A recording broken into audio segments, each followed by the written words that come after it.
Selamat sore. Perkenalkan, nama saya Mandara Lubis. Saya dari program studi S1 Teknik Elektro, konsentrasi power.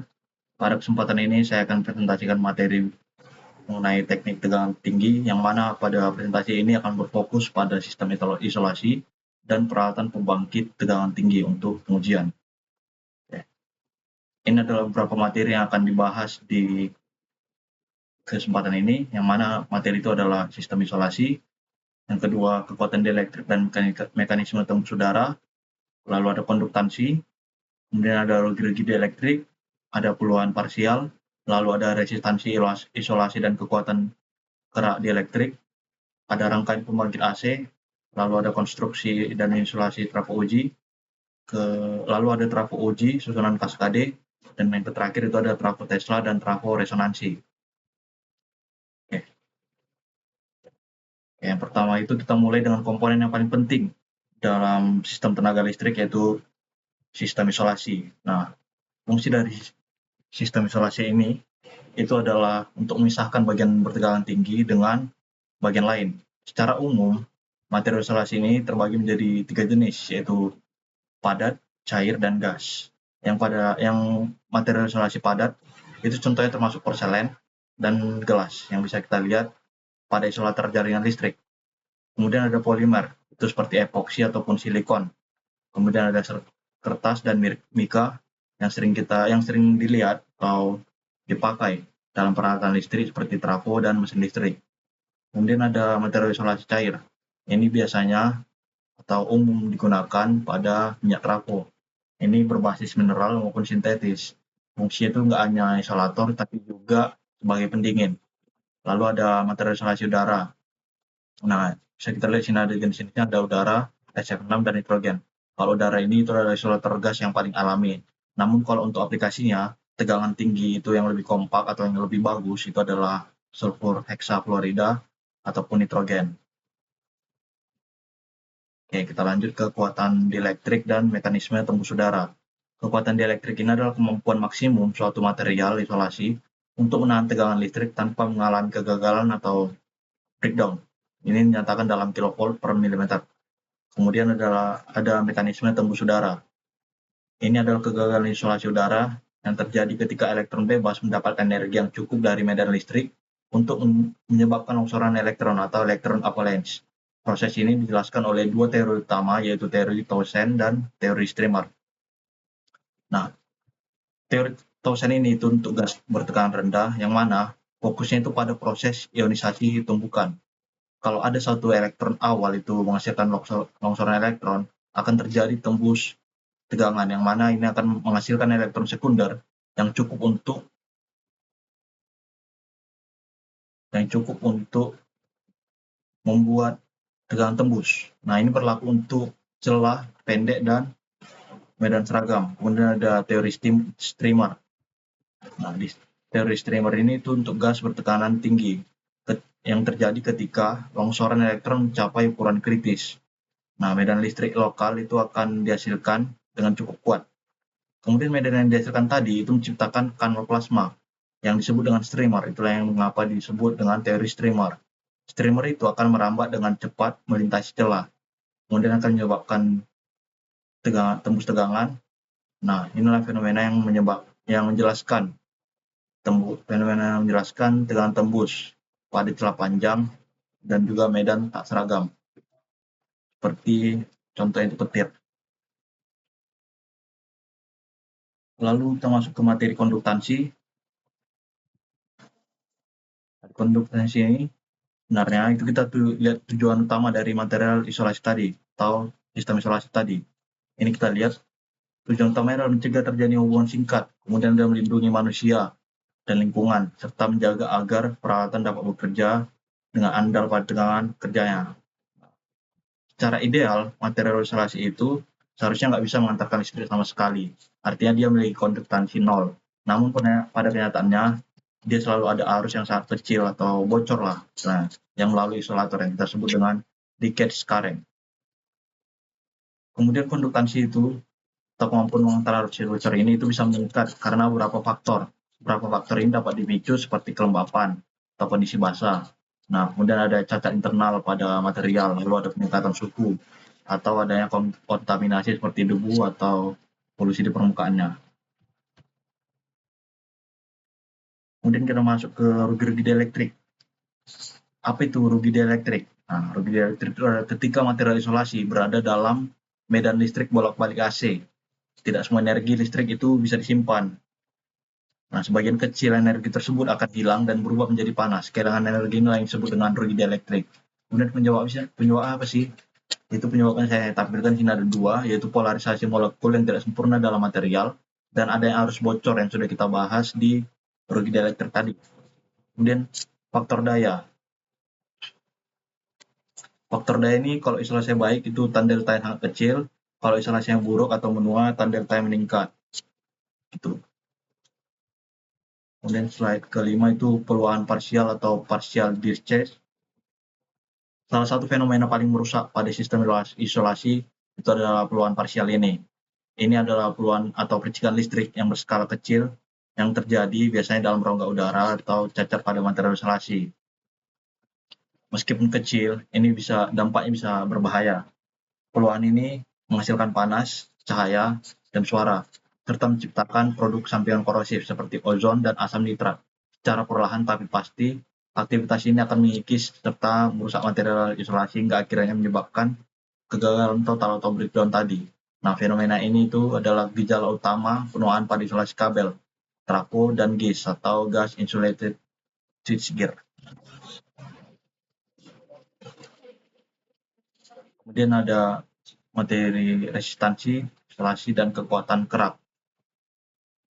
Nah, untuk mengevaluasi kondisi isolasi, ada dua parameter yang penting yang sering diukur, yaitu pertama resistansi isolasi dan kekuatan kerak.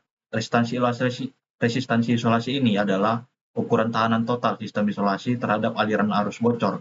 Pengujian itu menggunakan alat bernama Megger atau megaometer pada tegangan DC.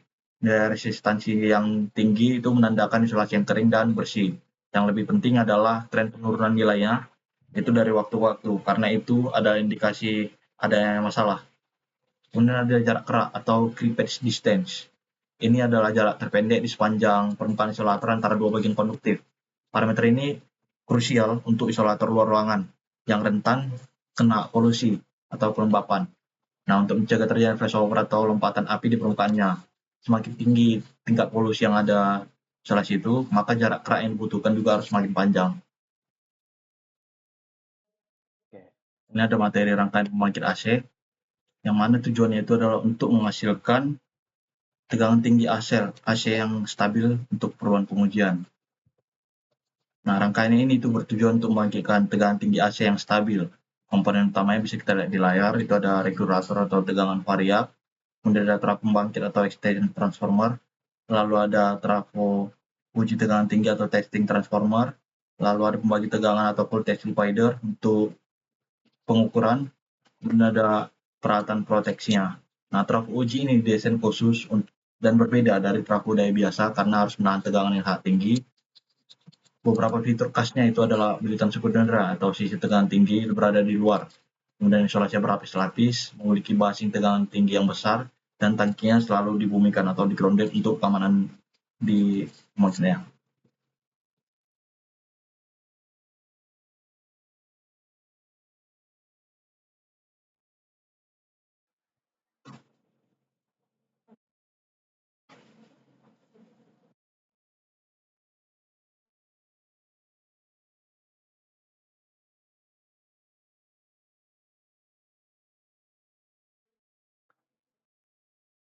Lalu ada konstruksi, isolasi, dan trafo uji. Nah, trafo uji itu dirancang khusus untuk menahan tegangan sangat tinggi, berbeda dari trafo daya biasa. Nah, beberapa fitur khas yang ada pada trafo uji ini itu adalah pertama, bilitan sekunder di sisi tegangan tinggi itu diletakkan di bagian luar. Kemudian dia menggunakan sistem isolasi yang berlapis. Kemudian dia dilengkapi dengan basing tegangan tinggi yang besar untuk menyalurkan tegangan keluar. Lalu tangkinya itu selalu dibumikan atau grounded untuk keamanannya.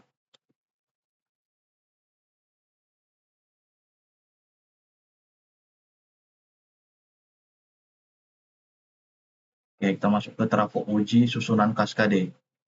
Nah, di sini apa sih yang membuat adanya susunan kaskade ini? Itu karena ada sebuah masalah yang membuat satu unit trafo untuk tegangan yang sangat tinggi, itu misalnya 500 kV, itu akan sangat mahal kalau misalnya dibuat besar, kemudian sulit untuk diisolasi. Nah, apa sih solusi yang bisa yang dibuat untuk membuatnya jadi efisiensi? Itu adalah dengan menggunakan susunan kaskade ini. Caranya itu adalah dengan menyusun beberapa trafo itu secara seri. Lalu trafo pertama itu dieksitasi dari sumber, lalu sebagian output tegangan tingginya dipakai untuk mengeksitasi trafo kedua, dan begitu seterusnya. Nah, tegangan total yang dihasilkan adalah penjualan dari tegangan setiap unit trafonya. Keuntungannya itu adalah metode ini itu jauh lebih ekonomis dan praktis. Kemudian setiap unit trafo hanya perlu diisolasi sesuai tegangan sendiri, bukan tegangan total gabungan, sehingga desain menjadi jauh lebih mudah. Terakhir itu ada mengenai trafo Tesla dan trafo resonansi. Kita akan bahas dari Tesla dulu, yang mana pada trafo Tesla ini atau Tesla coil, itu adalah trafo yang bekerja pada frekuensi yang sangat tinggi, kilohertz hingga megahertz, dan mampu menghasilkan tegangan ekstrim. Ciri khasnya itu adalah efek visual pelepasan muatan listrik yang spektakuler, seperti gambar yang saya tampilkan. Nah, trafo ini tidak umum dipakai untuk menjadi standar, tapi lebih sering untuk demonstrasi atau aplikasi spesifik lainnya. Kemudian ada trafo resonansi atau seri. Berbeda dengan trafo Tesla tadi, trafo yang ini bekerja pada frekuensi jala-jala, yaitu 50 sampai atau 60 Hz, atau frekuensi variabel lah. Trafo ini sangat banyak digunakan untuk pengujian di lapangan, terutama untuk beban yang bersifat kapasitif tinggi seperti kabel listrik XLPA. Kemudian keunggulan utama itu adalah ukuran yang jauh lebih kecil dan ringan dibandingkan trafo uji konvensional untuk daya yang sama. Itu kira-kira. Oke, mungkin sekian presentasi yang dapat saya sampaikan. Kiranya apa yang saya sampaikan dapat dimengerti, dan apabila ada salah maupun kurang kata, saya mohon maaf. Sekian dari saya. Terima kasih.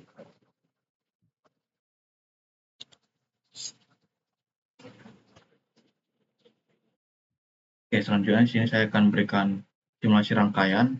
Lebih tepatnya saya akan berikan simulasi rangkaian di aplikasi ATP Draw, yang mana pada simulasi rangkaian ini ada beberapa rangkaian yang akan saya tunjukkan. Yaitu yang pertama, single phase half wave rectifier circuit with alternating capacitor atau penyiaran setengah gelombang satu fasa dengan kapasitor dengan konverter kapasitor.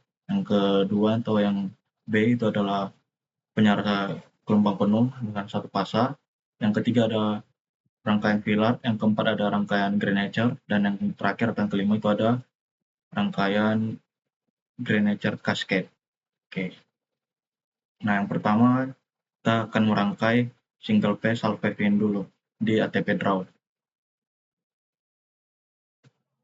Akan saya berikan cara tutorial untuk merangkai ini di ATP Draw. Yang pertama kita klik file lalu new.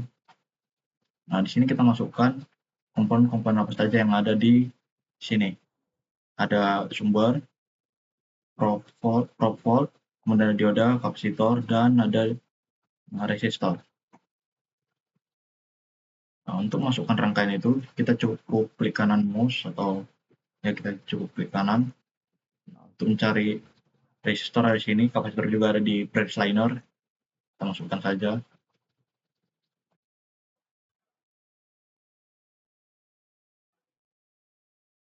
Nah, untuk probe volt ini ada di probes and triphase. Kita masukkan dua.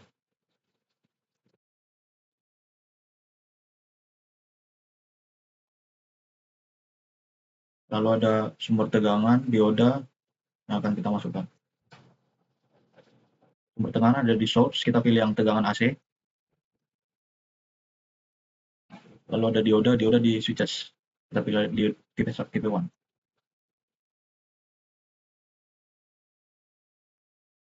Nah, setelah kita masukkan semua komponennya ke dalam sini, kita rangkai komponen sesuai dengan saran tadi.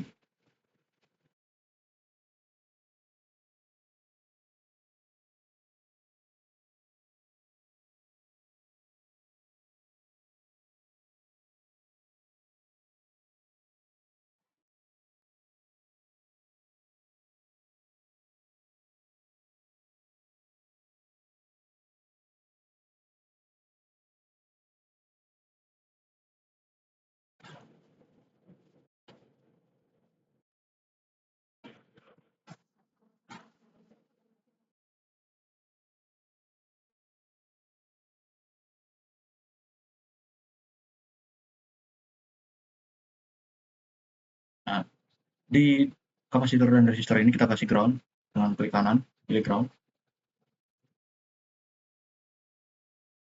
klik kanan di node ya. Oke. Nah, setelah kita rangkai seperti ini, kita masukkan parameter-parameter apa yang ada di dalam setiap komponennya. Nah, di sini kita bisa lihat di tegangan kita masukkan 100 km, 100 kilo kilo kilo VRMS. Oke. Bisa kita lihat sini. Nah, di sini dijelaskan bahwa U per I itu adalah voltage, sedangkan kalau kita bikin min 1 itu adalah current, sedang kalau kita buat 0 itu yang akan diukur adalah tegangannya. Nah, tegangan di sini itu ada satuannya volt, dan kalau sini arus itu ampere. Oke. Tadi nilai yang dimasukkan sini adalah 100 kilo VRMS. Nah, 100 kilo VRMS itu kan bukan dalam bentuk volt. Jadi kalau kita ubah atau konversi ke dalam volt, itu di VRMS dikali dengan peak atau nilai puncaknya. Nah, nilai puncak itu kalau VRMS itu rumusnya akar 2 kali VRMS tadi. Jadi kalau akar 2 kali VRMS dapat hasil 141, 100.041, 100.401, 421. Kita oke kan? Lalu diodanya kita oke kan saja, tidak ada masukan nilai parameter. Pro volt kita masukkan karena tadi single phase, jadi kita buat step pas saja, sama di sebelah kanan juga. Yang di kapasitor itu dia masukkan 25 nanofarad. Sedangkan kalau yang di sini di ATP draw itu dia kapasitornya menggunakan satuan mikro. Jadi kita konversi lagi 25 ke nano. 25 mikro ini 25 nano tadi ke mikro. Otomatis dia dibagi 1000. Dari mikro ke nano dibagi 1000. 25 bagi 1000 0,025. Nah, KS ini kita isi apa? KS ini kita isi dengan 0,15 karena di sini sudah ditentukan faktornya. Oke.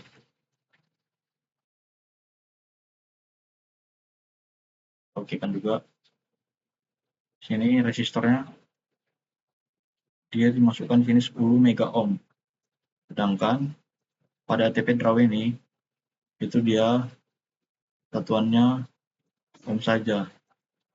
Otomatis kita kali mega ohm itu kali 1.000.000. 10 kali 1.000.000, 10 juta.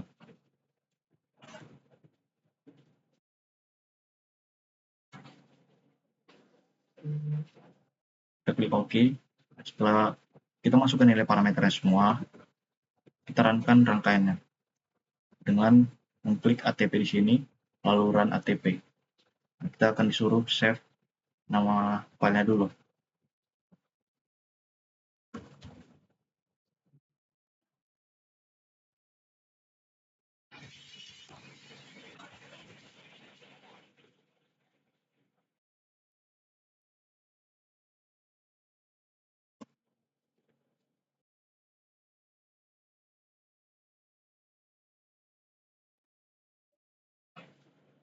Save.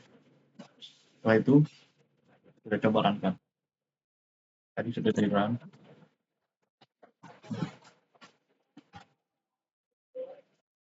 Kita coba runkan. Kemudian proteksi. Nah, di proteksi ini akan keluar nilai seperti ini. Kita klik yang ini, lalu yang ini. Nah, nilai yang ini untuk apa? Nanti saya akan jelaskan. Kita plot. Kita tekan plot. Klik plot. Kenapa muncul dengan seperti ini? Karena Tmax-nya itu belum diatur. Ntar kita buat Tmax-nya dulu.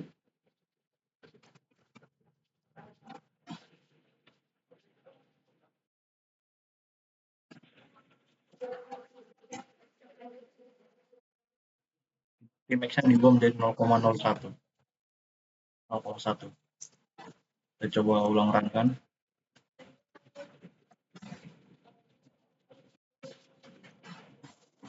Akan muncul rangkaian seperti ini.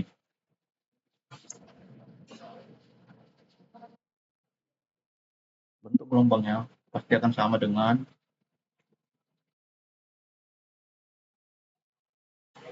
ini. Oke, akan saya jelaskan gelombangnya.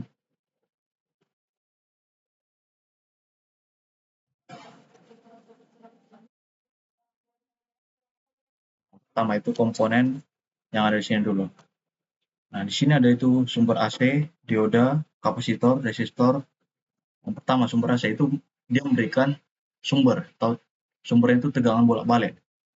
Nah, sini bisa terlihat, ntar saya munculkan apa sih maksud dari XX0010 dan XX012 ini.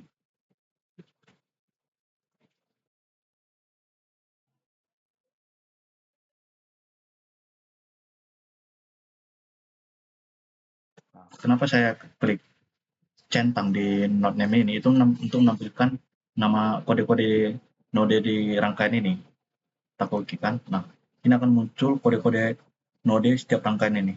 Kode di rangkaian yang sebelum disarahkan, sebelum melewati dioda ini, itu dia akan kodenya XX0010. Setelah melewati dioda, kodenya akan XX012. Saya coba lihat hasil rangkaian tadi di sini. Hasil simulasinya. Hasil simulasinya seperti ini. Untuk yang XX0010 ini atau tegangan tegangan inputnya itu berwarna merah akan menghasilkan sinusoidal seperti ini. Kenapa dia sinusoidal? Karena tegangan AC yang belum disarahkan. Sedangkan XX012 ini itu adalah tegangan DC yang sudah disarahkan, tapi masih punya riak kecil di sini. Ini. Oke, itu penjelasan singkat dulu. Tadi kembali ke sini sumber. Ini sumber itu untuk memberikan tegangan AC bolak-balik. Yang kita tahu, dioda ini itu untuk berfungsi sebagai penyearah. Dia mengalirkan arus satu arah atau mengubah AC menjadi DC. Kemudian di sini ada kapasitor. Kapasitor ini itu untuk berfungsi sebagai filter lah istilahnya, atau untuk meratakan tegangan keluaran setelah penyearaan yang dilakukan dioda. Resistor ini seperti biasa gunanya untuk beban yang diterima oleh tegangan DC hasil filter tadi. Jadi kita lihat di sini, yang merah adalah tegangan input, yang hijau adalah tegangan output. Tegangan input ini itu tegangan AC yang masih sinusoidal sebelum disarahkan. Ini kodenya XX0010. Setelah disarahkan, maka dia akan menjadi tegangan DC, tegangan searah, tapi masih memiliki riak kecil. Ini kita bisa lihat di atas.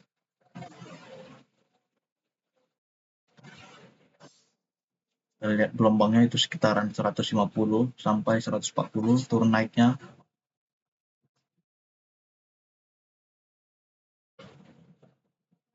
Nah, tegangan ini itu nggak lagi negatif karena ada disyaratkan tadi. Nah, gelombangnya itu tiap tiap apa ya namanya? Tiap tiap siklus itu turun. Ada ripple yang menandakan adanya pengosongan kapasitor sebelum siklus berikutnya itu mengisi ulang gitu.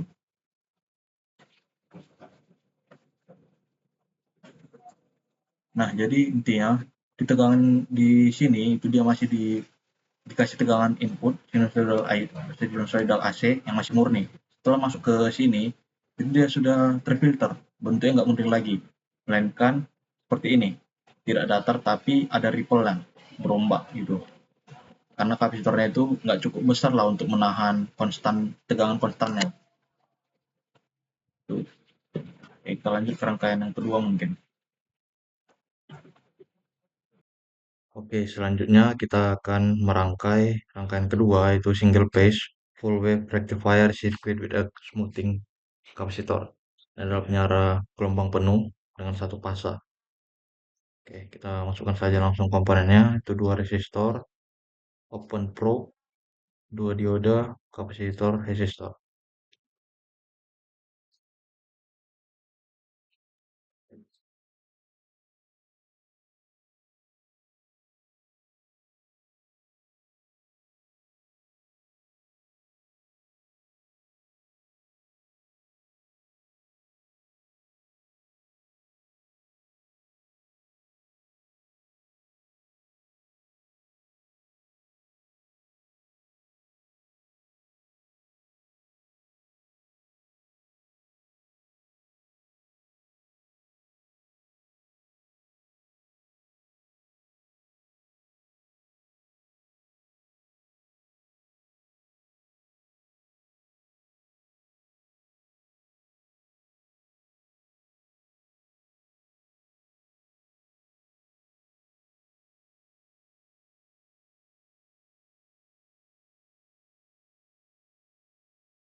kan sumbernya sumbernya ada dua sumber AC. Oke, langsung saja kita rangkai.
Lalu setelah terangkai, kita isi parameter setiap komponennya.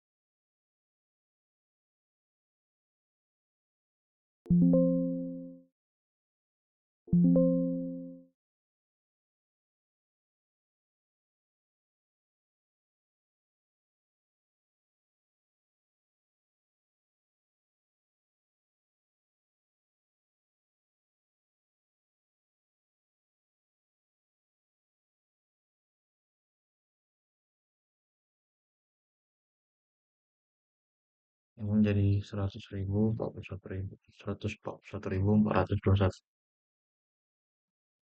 Sama juga 141.421. Tinggal paste 0,025 farad, 0 mikrofarad.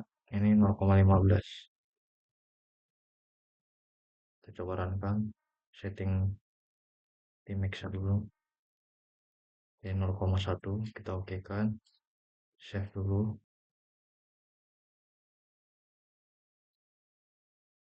lalu kita plot, kita masukkan parameternya. Nah, inilah hasil rangkaiannya, hasil simulasi yang maksud saya akan muncul seperti ini. Gelombang penuh satu fase, penyara gelombang penuh satu fase, kan seperti ini. Kita close. Selanjutnya kita akan rangkaian yang ketiga, yaitu rangkaian filar. Yang pertama kita masukkan dulu komponen-komponen yang ada di sini, lalu kita masukkan atau kita hubungkan dulu komponennya, lalu nanti terakhir kita masukkan nilai parameternya. Oke, langsung saja kita rangkai. Masukkan dulu resistor, lalu pilih kapasitornya, lalu pilih diodanya, lalu masukkan probe-nya. Probe yang digunakan ada dua probe. Lalu kita cari sumbernya sumber AC, lalu kita hubungkan semuanya.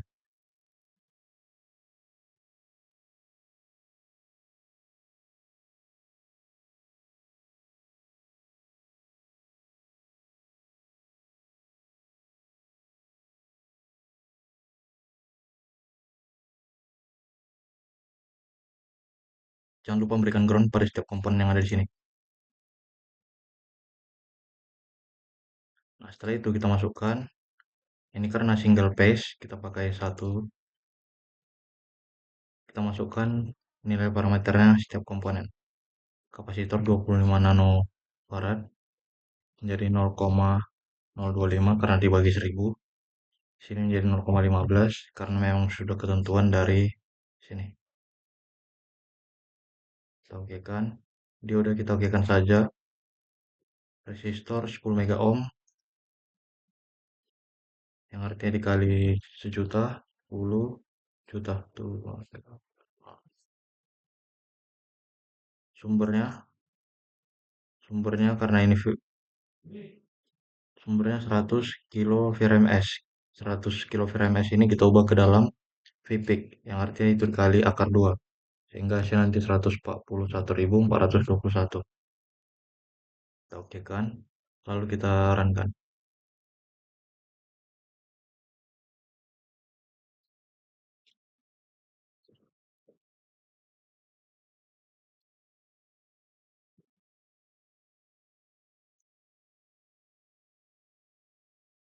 Kita cek dulu Tmax-nya ada berapa. Nah, ini kita ubah menjadi 0,1.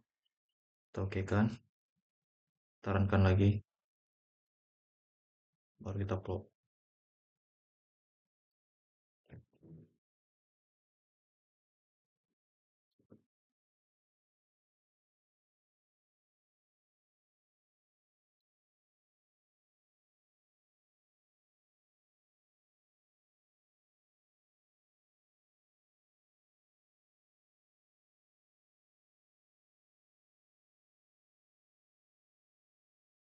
Kita runkan, kita plot.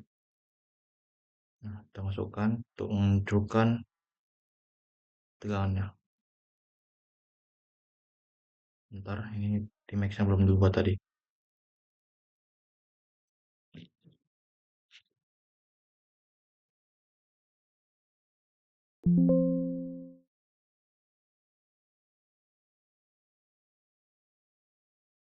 Yang dua ini untuk munculkan tegangan input dan tegangan keluaran.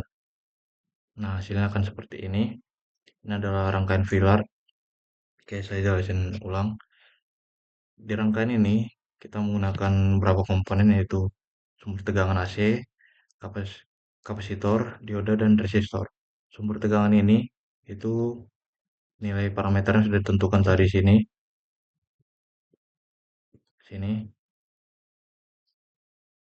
Setiap komponen ditentukan parameternya berapa. Nah, kita tinggal masukkan saja tadi. Nah, di sini itu adalah tegangan keluarannya atau tegangan keluaran ada di hijau, tegangan masukan ada di merah. Tegangan masukan atau tegangan input ini itu masih dalam bentuk sinusoidal sehingga dia ada di positif dan negatif. itu gelombang positif dan negatif, karena dia masih tegangan AC yang belum terarahkan. Sehingga nanti ketika diberi rangkaian filar, satu dioda, satu kapasitor, dia akan menjadi tegangan seperti ini.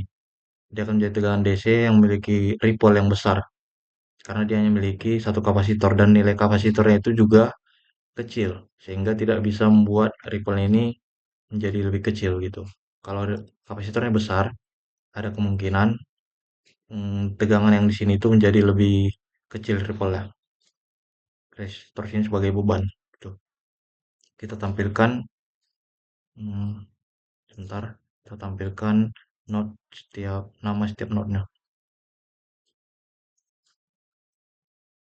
Nah, ini dia. Jadi XX0010 ini atau yang warna merah ini, itu adalah tegangan inputnya, tegangan AC sebelum masuk ke kapasitor sini. Sini, jadi tegangan di sini. Jadi setelah dia masuk kapasitor dan disarahkan, ini warna hijau XX0014, dia menjadi seperti ini. Tegangan DC yang memiliki ripple yang besar. Itu kira-kira untuk rangkaian filar. Mungkin kita lanjut ke rangkaian Grenacher-nya dulu. Kita close aja dulu ini, kita buat baru. Oke, yang Grenacher, rangkaiannya akan seperti ini. Dia menggunakan satu dioda, dua dioda dan dua kapasitor. Untuk nilai parameternya mungkin sama, kurang lebih sama. Oke, kita rangkai langsung saja.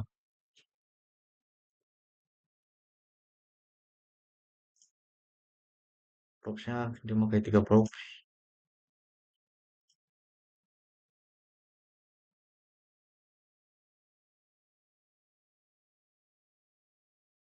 Oke, kita masukkan resistornya sebagai beban. Lalu kita masukkan kapasitornya 2, kapasitor 2, dan diodanya juga 2.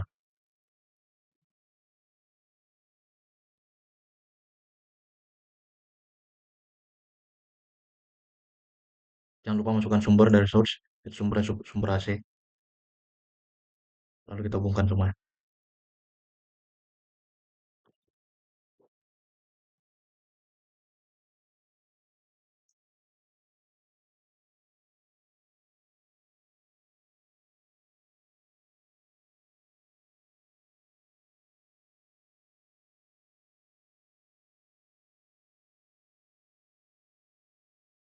Kita hubungkan setiap komponennya.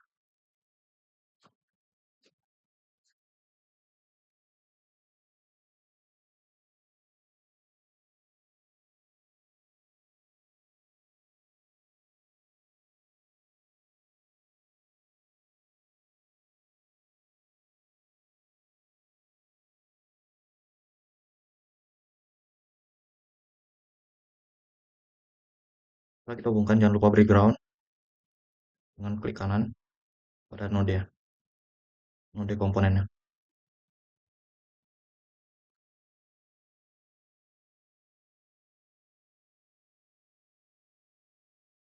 Nah, setelah itu kita masukkan nilai-nilai parameternya. Proc volt kita buat satu fasa karena kita pakai satu fasa. Kapasitor kita memakai 25 nanofarad dan konversi ke mikrofarad itu 0,025 karena dibagi 1000 ini menjadi 0,15 karena sudah ketentuan dari ATP-nya. Kita oke kan. Begitu pula dengan yang ini 0,025 0,15 untuk KS -nya. Dioda kita okekan saja. Perhatikan juga polaritas diodanya. Resistor kita masukkan 10 mega ohm, sedangkan di sini satuannya volt. Sehingga 10 kita kalikan dengan 1 juta untuk konversinya. 10 juta. Sumber jangan lupa dia memakai 100 kilo Virenes sama seperti tadi. Jadi 142.400, 141.421. Oke kan. Jangan lupa ubah Tmax-nya. Oke kan. Lalu kita coba untuk run kan. Sebelum run kan harus di save dulu. Kita coba save, lalu kita run kan.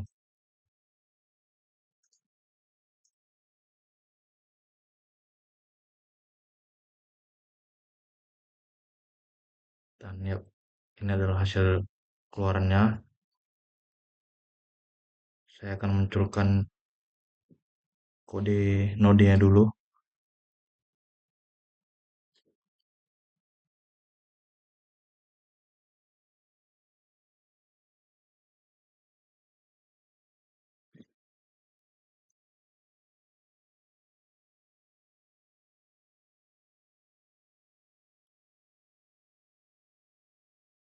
Nah, ini dia tampilan simulasi dari rangkaian Granizer, yang mana tegangan yang inputnya itu yang warna merah, tegangan yang kedua itu yang warna hijau, yang masih menggunakan satu kapasitor dan satu dioda, dan yang ketiga ini tegangan yang setelah menggunakan dua dioda dan dua kapasitor, gitu kira-kira. Nah, jadi rangkaian Granizer double voltage ini itu suatu rangkaian penyearah yang berfungsi untuk menggandakan tegangan yang awalnya seperti ini digandakan. Yang awalnya AC itu berubah menjadi DC dan juga digandakan. Kemudian rangkaian ini seperti yang saya bilang tadi menggunakan dua dioda dan dua kapasitor. Lalu pada bagian sumber tegangan AC ini dihubungkan pada dua dioda dan dua kapasitor tadi. Oke, kita lihat di sini. Tegangan pertama dia di positif dan negatif. Ini ada di 140, kurang lebih 140. Kemudian di tegangan kedua setelah melewati kapasitor pertama dan dioda pertama, dia akan menjadi tegangan DC yang memiliki ripple yang agak besar, memiliki gap di sini, dan tegangan itu akan naik terus. Begitu pula dengan tegangan outputnya, tegangan keluarannya, yang menggunakan dua dioda dan dua kapasitor tadi. Tegangannya akan naik terus, dan ripple-nya semakin kecil. Bisa kita lihat di sini, jaraknya semakin kecil. Oke, itu dia, kira-kira.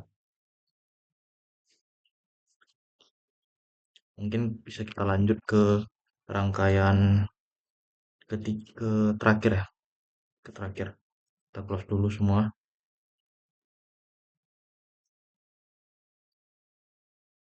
Rangkaian terakhir ada rangkaian Cascade nih, two step Cockcroft Walton Cascade Rectifier Circuit. Nah, Cascade ini dia menggunakan 4 kapasitor dan 4 dioda.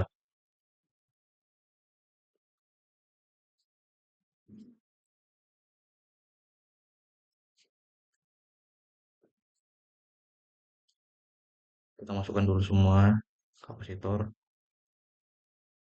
Kapasitor yang pakai ada 4.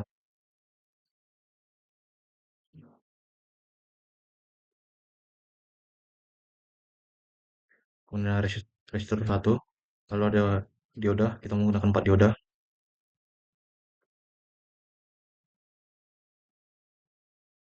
Kita menggunakan 4 dioda.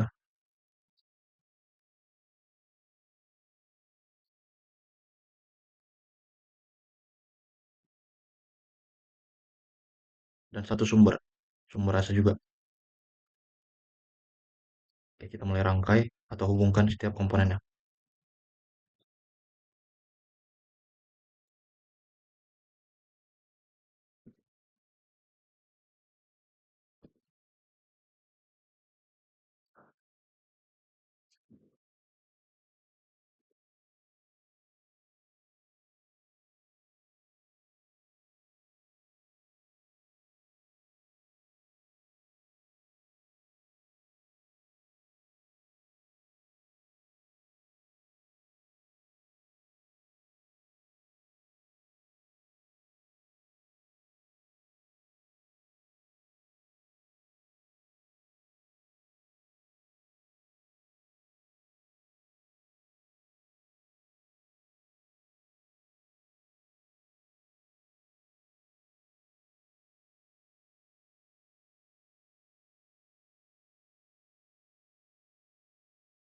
Ya, kurang lebih rangkaian seperti ini. Kita hubungkan semuanya.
Jangan lupa kita background.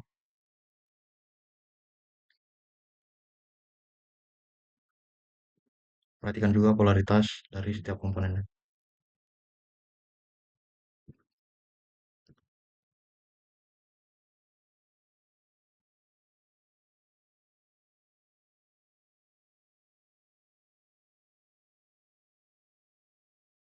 Nah, setelah itu kita masukkan parameter-parameter komponennya.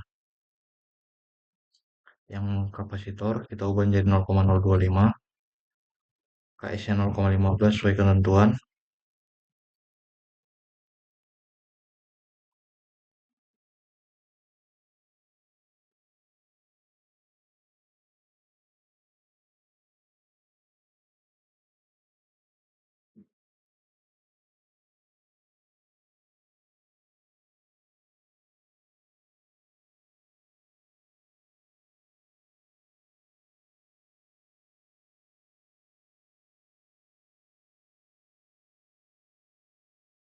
Yang dioda kita okekan saja semua, karena tidak ada yang perlu diganti. Yang kapasitor bebannya 10 mega ohm atau 10 juta volt.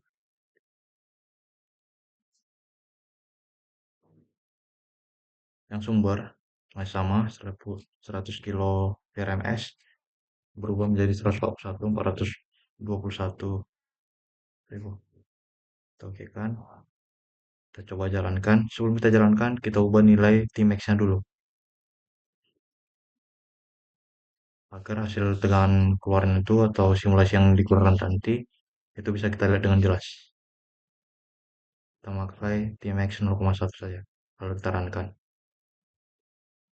Setelah kita runkan, kita plot. Kita masukkan nilai nilai tegangan di sini, tegangan keluaran dan tegangan inputnya. Kita lihat perbandingannya kan seperti ini.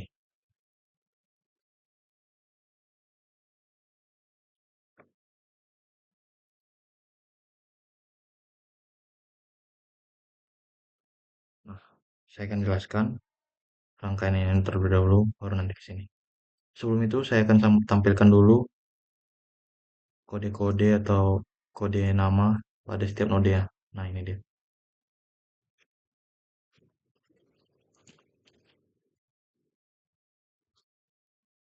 Yang kita pakai sini atau yang kita lihat itu cuman di tegangan input dan tegangan keluar nanti. Ini dia. Oke. Jadi di sini itu memakai komponen sumber tegangan atau sumber AC, lalu ada 4 kapasitor dan 4 dioda serta beban.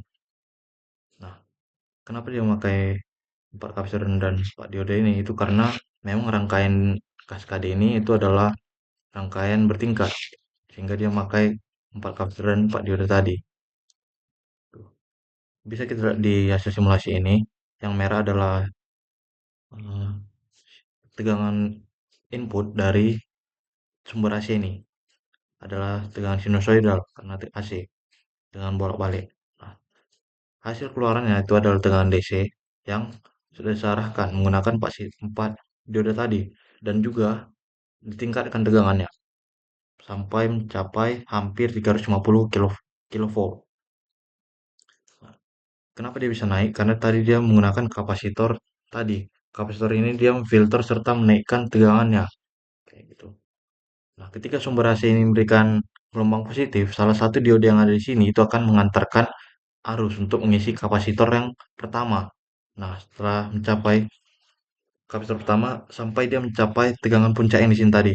Nah, selanjutnya dia akan pada saat setengah gelombang, gelombang negatif, itu arus akan mengalir melalui dioda lain untuk mengisi kapasitor berikutnya dengan arah polaritas yang sama. Sehingga tegangan pada kapasitor itu akan menjadi hasil penjumlahan antara tegangan kapasitor sebelumnya dan tegangan puncak itu akan menjadi hasilnya untuk di tegangan keluaran atau tegangan outputnya. Proses ini berulang sampai tegangan keluaran yang saya bilang tadi itu meningkat secara bertahap karena akumulasi dari muatan-muatan di kapasitor sebelumnya gitu.